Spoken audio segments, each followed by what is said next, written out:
Hey everyone, so today for the reflection I'm focusing still on this image and portion of my cup of self-care, and I'm going to incorporate the scriptures today because the scriptures today is about looking at the inside, looking at what's in our hearts and cleansing our hearts and how God protects us.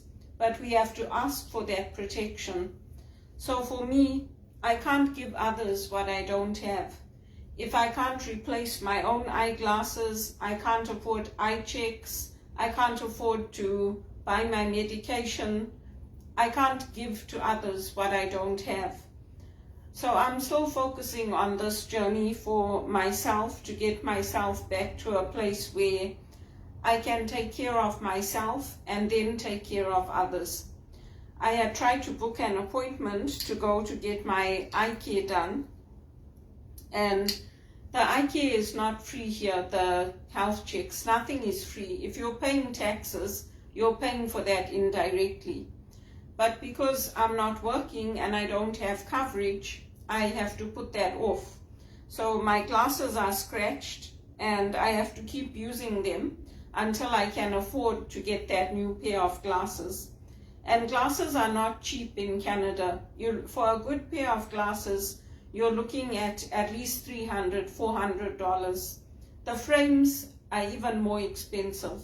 If you buy glasses through Clearly or something like that, yes, they're cheap, but they're also likely to break after a couple of weeks or a month.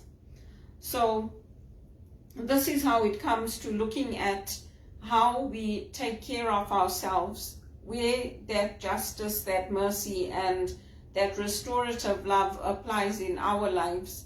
Because for somebody like me who's facing destitution, I can't go and give somebody what I do not have. And this is true of being in Canada too. Often we look at saying, oh, we want to help those people over there. But there's people like me here, right in front of you, who need that help, who need that medication, who need those eyeglasses, who need the food. And so I'm not putting extra pressure on myself. I help where I can, whether it's at a food bank or joining in a meeting for volunteering, going to church. But my priority is my self-care. And this has been going on for the last 24 years.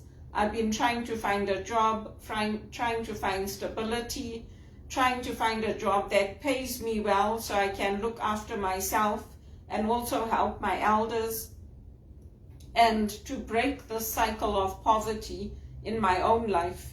And unfortunately, it hasn't worked out that way for me. I am blessed and fortunate in that I had family, I had friends who came through for me. But that's not their responsibility. They did it out of love for me, but that's not their responsibility. That's not their priority. And so for me, it's a very disappointing and a very discouraging place to be in. And it's very hard because it's not like it's happened for 1 or 2 years.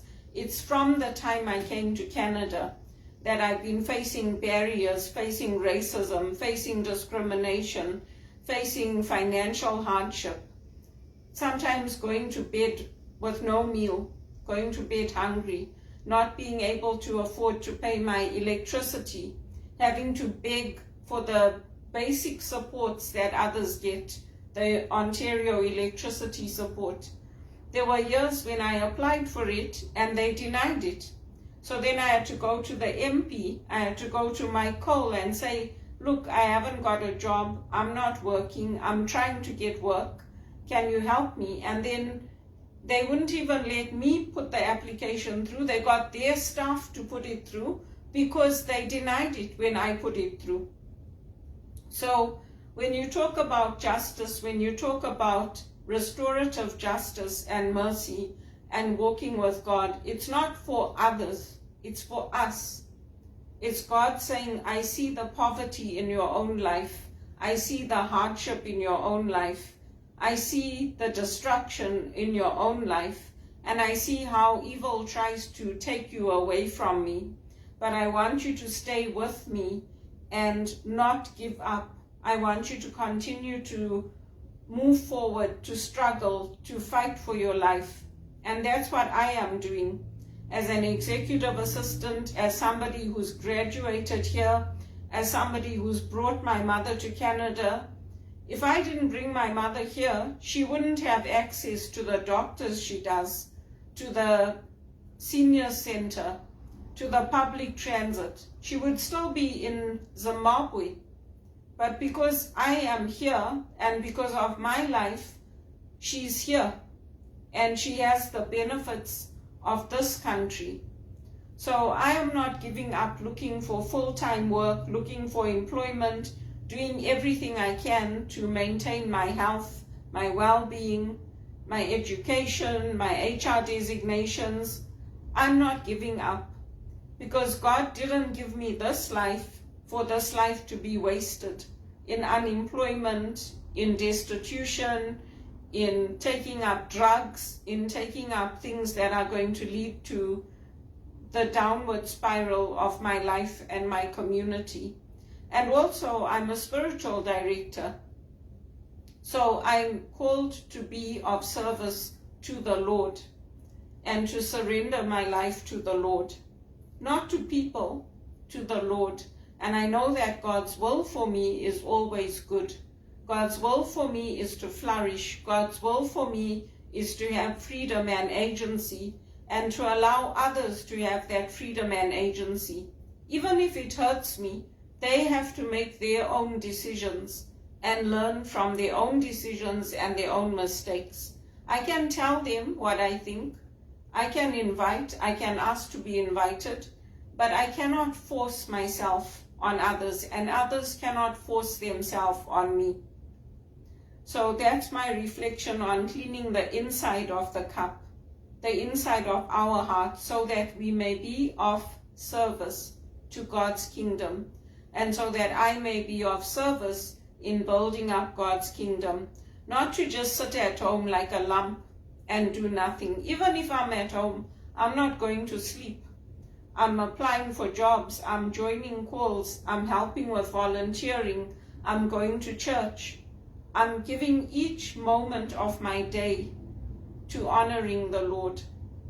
And that is what I feel the scriptures are about for me, to examine my own heart and my own life and my own journey, and to give it to the Lord and say, Lord, if there's no work for me here, don't put me out into the street. Don't put me into maid. Don't take away my life. Let me go somewhere else where I will be appreciated, where I'll get full-time work, where I'll be able to buy a home, where I'll be able to afford my medications. And when I have all that in place, I can continue to help others as I am doing now. And that's where I feel I'm called to be. And I ask for God's protection over my life. That's what liberation theology is about. It's not about the terrorist war. Liberation theology is about being life-giving and living in God's life-giving love.